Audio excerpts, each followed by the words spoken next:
शराबबंदी को लेकर सरकार ने एक और कदम आगे बढ़ाया कि किस तरह से समिति आगे अध्ययन करेगी, यह जानने के लिए सीधा न्यूज रूम का रुख करते हैं। स्टार जैन हमारे साथ सीधे जुड़े हैं। निश्चित रूप से स्टार, शराबबंदी इस विधानसभा चुनाव में एक बड़ा मुद्दा था और सरकार की कहीं ना कहीं कोशिश है कि शराबबंदी को लेकर जो लगातार सरकार घिर रही है उससे कैसे भी निपटा जाए। पूर्ण शराबबंदी को लेकर राज्य सरकार ने 3 सामाजिक और राजनीतिक समितियों का गठन किया, किस तरह से ये काम करेगी? देखिए, जिस प्रकार से ये विधानसभा के पहले की बात करें, चुनाव के पहले एक बहुत बड़ा मुद्दा लेकर कांग्रेस जनता के बीच में गई थी कि छत्तीसगढ़ में पूर्ण शराबबंदी लागू की जाएगी, लेकिन चुनाव के बाद इस दिशा में कोई कदम नहीं उठाए गए थे, बल्कि कुछ दुकानों को बंद किया गया, हालांकि लेकिन नाम मात्र के बराबर था।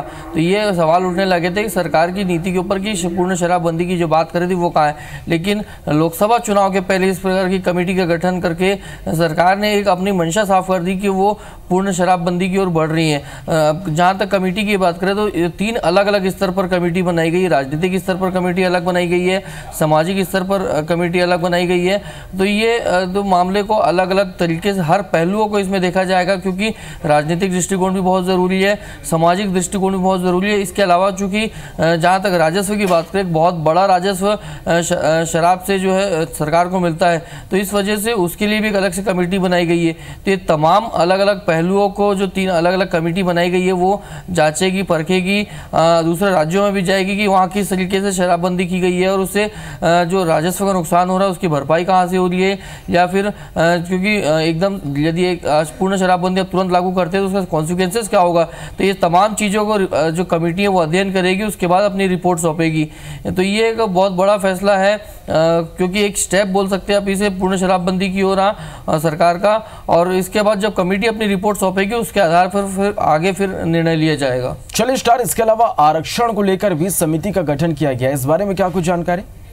देखिए, केंद्र सरकार ने सवर्णों को 10% आरक्षण देने की घोषणा की थी, जिसके बाद अलग अलग राज्यों में इसको लागू किया जाना था, राज्यों से भी इसको पास किया जाना था।